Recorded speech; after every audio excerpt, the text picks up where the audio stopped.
Hi friends, ఈరోజు మన video వచ్చేసి తెలంగాణ సర్వపిండి స్పెషల్ చూపించబోతున్నాను.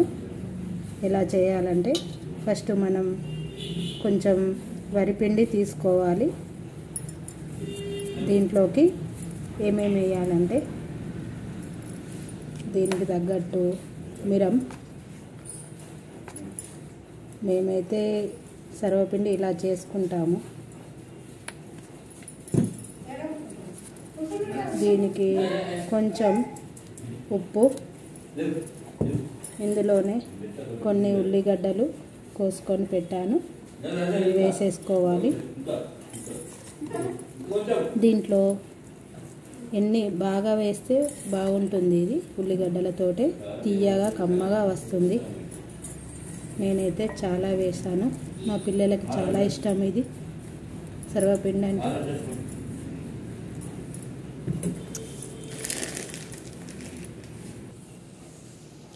తర్వాత నువ్వులు వేసుకోవాలి, కొన్ని నువ్వులు వేసుకుంటే కమ్మగా వస్తుంది.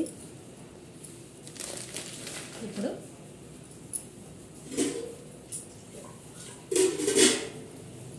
వాటర్ పోసి కలుపుదాం. దీనికి సరిపడాన్ని వాటర్ పోస్తూ కలపాలి.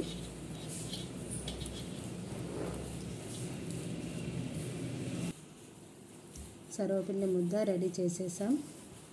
ఇలా చేసిన తర్వాత మనం సర్వపిండి గిన్నె తీసుకుందాం. ఇందులో సర్వపిండి ఒత్తాలి. ఫస్ట్ ఇందులో కొంచెం ఒక స్పూనుడు నూనె వేసుకోవాలి. వేసుకొని ఆ పిండి దీనికి అంటకుండా ఫస్ట్ నూనె వేసుకోవాలి ఫ్రెండ్స్. అలా అయితే బిళ్ళలు మంచిగా లేస్తాయి. ఇలా రాకిన తర్వాత కొంచెం పిండి తీసుకొని, కొంచెం పిండి ముద్దను తీసుకొని ఇందులో ఒత్తేయడమే. సన్నం దీనికి సమానంగా వచ్చేటట్టు ఒత్తాలి. ఇలా రౌండ్గా వచ్చేటట్టు ఒత్తేయాలి. ఇలా అయిన తర్వాత ఇలా హోల్స్ చేసుకోవాలి. హోల్స్ చేసుకొని ఇందులో కొంచెం కొంచెం నూనె వేయాలి.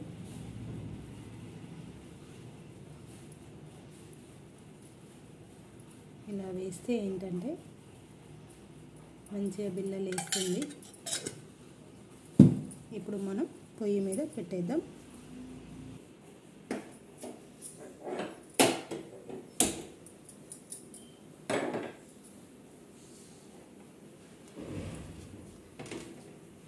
చిన్న సిమ్లో పెట్టుకొని చూడాలి.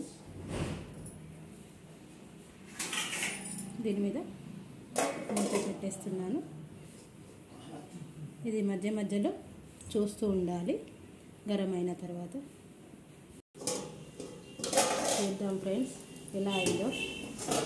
చూడండి, ఇలా లోపల ఇలా కాలుతుంది, అంటే మనకు సర్వపిండి దగ్గరికి వచ్చింది, మంచిగా అవుతుంది. చూడండి బిళ్ళ ఎలా లేస్తుందో.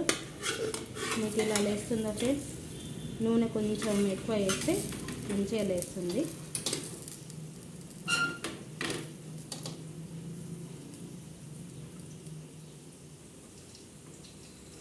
అయిపోయింది ఫ్రెండ్స్, సర్వపిండి రెడీ అయింది. చూడండి కాలిందా? ఇలా అయిపోతే అయిపోయినట్టే. మా సర్వపిండి వీడియో నచ్చినట్లయితే మీకు మా ఛానల్ని సబ్స్క్రైబ్ చేసుకోండి ఫ్రెండ్స్. Okay, bye.